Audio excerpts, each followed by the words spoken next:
Oh, I wrote a blog post today, but I'm not happy enough with it, so I don't think I'm actually going to publish it anywhere. But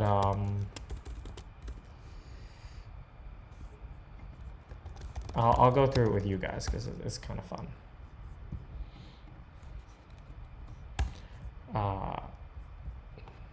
If I was gonna write a blog, I'd call it like "The Singularity is Nearer." Just making fun of Ray Kurzweil. But I wrote this thing on money creation. Consider a mining town. Once upon a time, there was a mine, and the mine was the largest employer in the town. They mined copper ore and sold it on the global market. This brought money into the town, which sprouted a restaurant, a real estate broker, a doctor's office, and a church. Although these people weren't employed by the mine, meaning the employees of these things, they got customers from the miners, who fundamentally got money from outside the town. But eventually the mine dried up. The miners lost their jobs since the town was no longer bringing in enough money to pay them. The doctor, the realtor, the waiter were still employed, as their mines didn't dry up. But their mines did, as they were really just mining the miners. The town persisted for a bit, passing the same money around in a circle, but with each pass, there was a transaction fee. There's always a transaction fee. And there were still things like food, which needed to be imported into the town. The town went broke, died, and became a ghost town. So I do this little analysis of you can break all jobs down into 3 groups. You have jobs that don't create any wealth. Shoe shiners, bank tellers, politicians, retail workers, clergy, social media managers, lawyers, the service industry. This even includes things like truck drivers who really just move things from point A to point B. An economy made up of only these people wouldn't work because, you can't just, someone has to create the value, right? Where does money come from? And I don't mean the literal answer involving the Fed or involving the mint function, the ERC-20 contract. I mean, where does wealth or value come from? The second group produces money linearly, so breaking jobs down into 3 groups. Farmers, miners, manufacturers.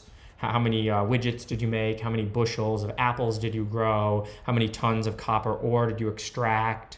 If you're a power plant operator, how many kilowatt hours of power did you generate? So this is the linear group, and this is the group that could sustain an economy by itself. This is kind of the bedrock of any economy. The third group seeks efficiency improvements for the second. This is scientists and engineers, scientists who genetically engineer crops to get more yield per acre, engineers who build tractors instead of ox-drawn plows. This group can't sustain an economy alone, but mixing a few of them in with the second group yields much higher per capita money creation, more money created per individual in the society. Now, you need kind of a mix of 2 and 3, and you probably need a lot more 2s than 3s. But yeah, so this is the share of the labor force working in agriculture. It's plummeted, and what I kind of wanted to look at, so agriculture is clearly in the second group. The third group has this exponential effect. Way back in the day, if you go back to 1300, they barely existed, but they're exponential. Science builds on science, builds on science, builds on science. So they eventually come to be the driving force of society because the number of farmers and stuff could only increase with the population size. They don't build on all the farmers historically. Today, although we aren't quite there yet, it's easy to imagine a few farmers farming all the land, extending their reach with automation and sensors, or even no farmers, just machines and more machines to fix the machines. But the machines would still be in Group 2. Group 2 is the basis of any economy. So I kind of wrote this blog post just while I was playing around. I went on BLS.gov and I looked at the top 30 jobs and I made a little spreadsheet. And I classified them. I'm like, okay, which of the jobs are Group 1, which are Group 2, and which are Group 3? So Group 1 turned out to be most of the jobs. Which I guess, isn't surprising given what I know about the modern economy, but I think it would be surprising to somebody in the past. So I broke it down into 3 subgroups. The top 4 jobs are movers of stuff. Waiters are movers of stuff. Retail are movers of stuff. Drivers, movers of stuff. Clerks, like information clerks. I'm shocked. 4 million people are information clerks. They do what do they have, a filing cabinet? You need the first group for societal harmony. I'm not sure about any of that. What is this Nature article? Is this Nature or is this why does it have a trash news? Looks like trash news. I I found teachers somewhat hard to classify as well. If you assume education works, they're group 2, producing more productive people like a tractor maker. If education is really just daycare, then they're group 1. We gave them the benefit of the doubt and included them in group 2. And we included computer occupations in group 3, but I'm sure a lot of these fall under... Oh, I didn't break down the 3 groups of group 1. So movers of stuff, fighters of entropy, maids, janitors, doctors, nurses. You're fighting against entropy. Natural order of nature is disorder. And then bosses. And I'm amazed at how many of these people exist. Managements, executives, specialists, money managers, finance, sales. I mean, what is sales but trying to be someone's boss who you don't know? Admins. So probably only a few. Most education is daycare, but we put it in group 2 because otherwise it would look so incredibly skewed. So here I did all the minor jobs on BLS, and I assigned them to each category, and this was the breakdown that I got. Money managers move money. Yeah, sure. The bosses are, well, I put bankers in group 1 because they move money. I mean, like the kind of like, oh, I consult on the economy. 73% of US jobs are in group 1. This isn't good. I don't really know how to like drive this point home. This is not that complete of a blog post, and my writing isn't that good. I haven't written in a while. I mean, it's interesting also that the other thing that I was thinking about exploring here is that I think that the group 1 jobs in some ways are the only ones that can be like the class of job can be automated. We could automate every truck driver, right? And there could be no more truck drivers. You can't really automate every farmer because farming is tool complete, right? What farmers do changes, but they're still effectively farmers. What truck drivers do or what teachers do, we could in theory automate this stuff entirely. And the jobs in 3 are, I mean, that's kind of what backspace is. And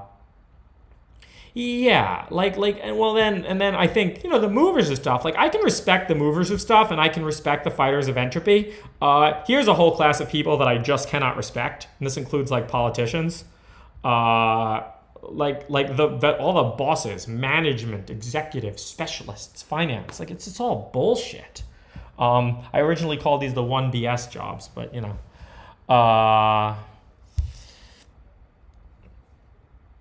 Backspace got taken down. Got taken down by who? It was canceled for threatening programmer jobs. You can't assume services are inherently different from material goods. Yes, I can, because of this problem. Right? You can say, okay, we're going to export the services, but who are you exporting the services to? Right? We don't need any of these services.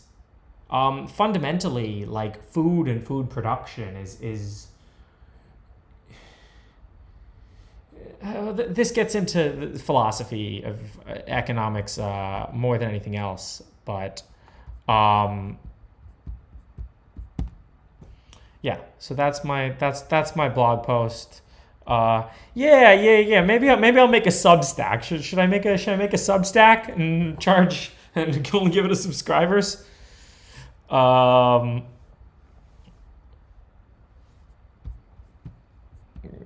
Meaning's not my problem. They can go read. Who wrote Being in Time? Whoever wrote Being in Time. I hear that book gives you lots of meaning. Anybody who can finish it has meaning in their life. Heidegger, this guy. Anybody who can read that book has meaning in their life. But I don't know. I don't like the blog post enough to publish it yet. Maybe I'll work on it more, but I probably won't because I'm a lazy piece of shit. So there's that. I kind of want to see this same analysis done for China. Is this breakdown for China? It's similar to Humans Need Not Apply. You guys know I really like that video.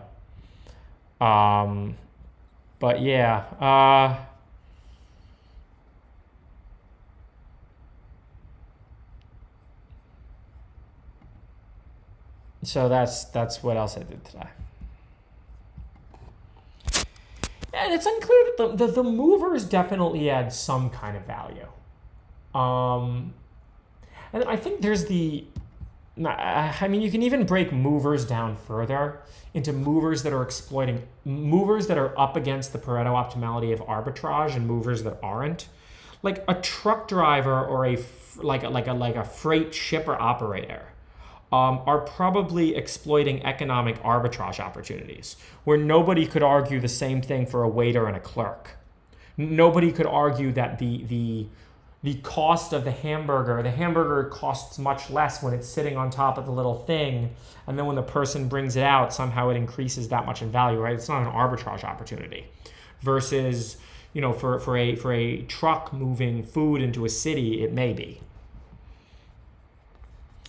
Mining is kind of like a mover too. Does group 3 try to make group 1 more efficient? I mean, the problem is I don't really know how you measure the productivity of group 1. I don't know. Again, it's all very tentative. But you can very clearly see how to measure the productivity of the second group, right? How many tons of ore per person can a miner extract? And that's skyrocketed during the Industrial Revolution. How many acres can a single farmer cultivate? How many tons of corn can we get from a single acre? So yeah, I mean, maintenance, I grouped all of construction in group 2, which probably includes some maintenance as well, but maintenance somewhat falls under this fighters of entropy.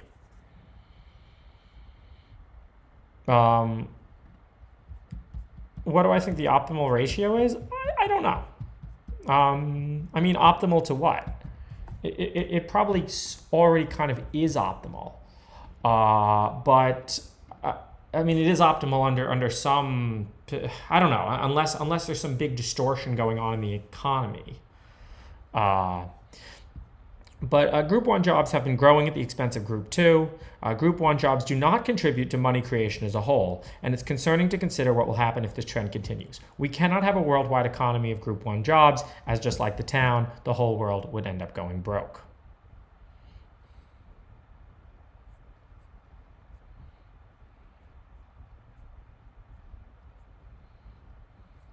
No, you can't get a link because it's not published. We are going to program on this stream. I'll show you the other thing that I was playing with too. This is more programming related.